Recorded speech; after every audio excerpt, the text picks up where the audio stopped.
narinig ko in my mind and in my heart is that she was reacting precisely because ang daming nag-unfollow sa kanya. This was my impression. Ito yung unang-una kong impression na nakuha sa kanya because she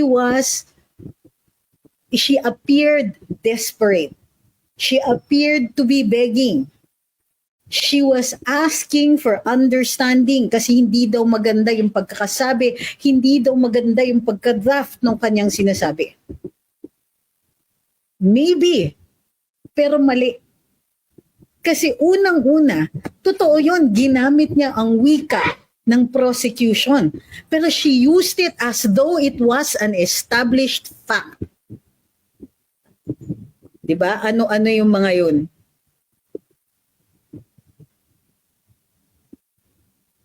When a man's record is one of defiance.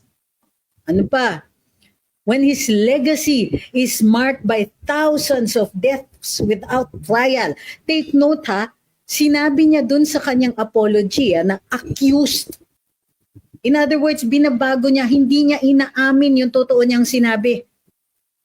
Sabi niya, nung siya ay nasa Malacanang, marami ang nakulong ng walang pagkakataong magpaliwanag. Due process that he himself denied to others. So, ang daming nagsasabi, wag na, binlock na nila, hindi na nila pakikinggan, hindi na nila that's it. So, sabi ni Che, it sounds judgmental to me. It is, as a matter of fact.